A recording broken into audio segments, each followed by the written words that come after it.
All right, all right. So, since we're gathered here to discuss startups, obviously the first question that we need to focus on is about ideas, right? When you have an idea for a business, how do Mhm. you evaluate if it's, necessary or unnecessary before you actually start investing time and money into it? Mhm. What's the secret sauce? Well, basically, this is the same system we used in our project, in our companies, in startups, and we spent like in total like $400,000 for like burning some at some projects, right? So basically, first where you start is starting with the problem from your potential clients, potential audience, and basically the questions from people you work with that, hey, we have this problem. Do you know anyone who is solving that, or can do you know any type of solution for that? This is ideal situation because basically you already know that this person has some problem and he cannot find the solution, the product for that. And in this case, you have two options, like either find the solution for him or create the solution by yourself. Next part can be the creating the solution or product or idea based on your problems, because it's all known in Europe and US when people tell that, hey, I had this problem and I didn't know what to do, and eventually I created the tool for myself. So basically I'm the first customer for this product, and after that I just found the similar people and created the product for them as well and enhanced it. So yeah, basically everything goes from the problem, from the demand, and then offering the solution for this problem. Okay. You mentioned that one of the potential ways to evaluate an idea is to look for problems that you are facing. Yeah. So that also raises the question, like, what are the signs that a problem that you're focusing on and a product that you're building is actually a problem nobody cares about? Do you ever face these challenges? And how do you tell that, okay, this isn't really something valuable? Yeah, we faced these challenges, especially on one of the projects we spent in total like 100K in 2020. Yes, the project was called Nothing. You can actually Google it in like web archive.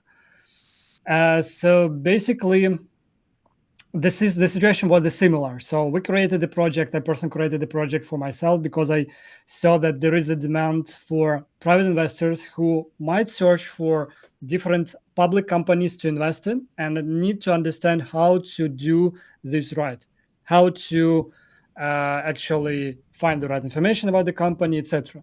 But the further we go, the more we understand that yes, there are some systems and problems and projects on the market, but at the same time, no one actually cared so much about that, because on the side of the professional investors, you have these, if you're familiar with that, you have like Bluebird terminal, you have like um, intelligence IQ, if I remember that correctly.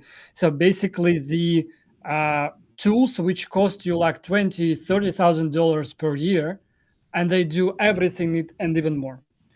And on the other hand, if you would like to compete with low tier, low ticket products, which we wanted to do, uh, you have like newbie investors. So people who just want quick gains, they saw somewhere in the X or YouTube that, hey, this tool, this company, this stock will be like 10x next week or next month, and they just pour their money there.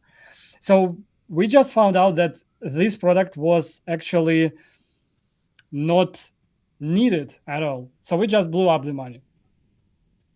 Okay, and what hinted to the fact that this product was unneeded? Like, were there any specific metrics that you saw?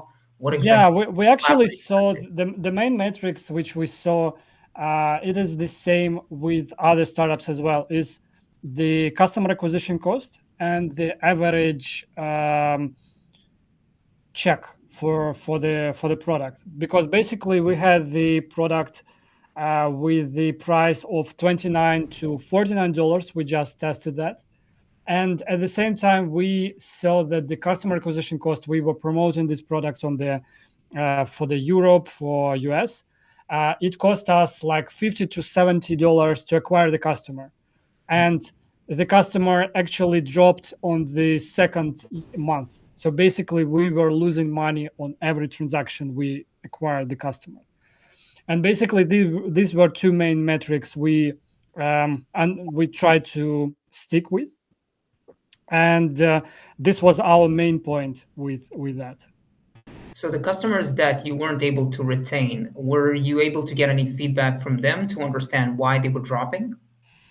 We actually tried to receive feedback because we basically had multiple customers at that time. They were from like US, Brazil. We received the feedback from the community because we had the community of investors at that time.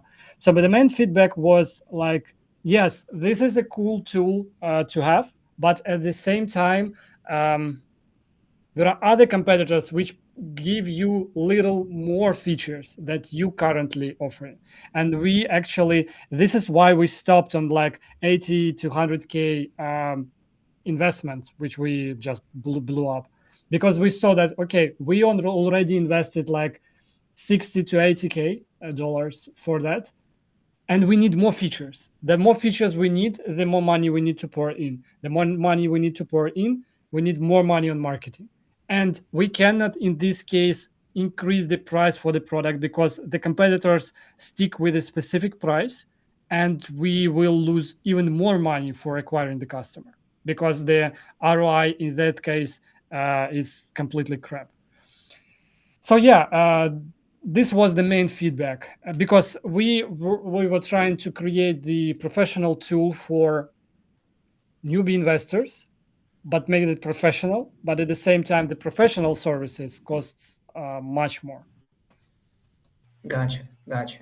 And speaking of feedback, by the way, I'm curious to know your thoughts. When should you actually listen to what users are saying, and when do you think you should ignore them? Um, I think you still need to listen to users, and it happens all the time. And you need, in most cases, listen to your users.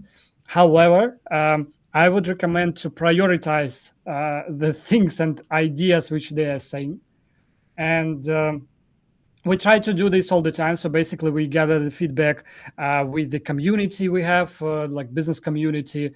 The link will be in the description for those who are listening us in TikTok. Um, we receive the feedback from the investors, we receive the feedback from the partners, and everything is important because these guys represent different sides or different lenses which we watch through. But we try to prioritize it and understand whether it will be useful for the general audience we have for our product, or will it be useful for the general target audience we would like to reach. Because in other cases, if you just go and hear all the feedback and do whatever everyone wants, you will be so like not diversified, but basically you create like broadened product for people who, yes, might find it useful, but there is no clear like solution for the specific audience. And Hmm. eventually, if these people just give you the feedback but they do not pay, this is another indicator that there's something happened here, and you need to consider whether you need to implement these features or not at all. So how do you prioritize, like what feedback to actually pay attention to and put as the first step in your roadmap to further development? So I guess the first part is to understand whether it's like the paying customers or not, or whether they are actually stopped from being paying customers due to this problem they actually offered as an idea. The second part is the second point is the size of this potential client or partner, or the person who is providing the feedback. Because basically, if it's like the corporation, like I don't know, like Meta, or I don't know, some huge startups, and you would like to get them as the potential client, it is easier to do the custom integration for them, right? But if these Mhm. guys are like freelancers and they would like, this is the one person who wants like custom features, and you still do not understand and do not know for sure whether these people will use it or pay for that, it's kind of tricky thing here.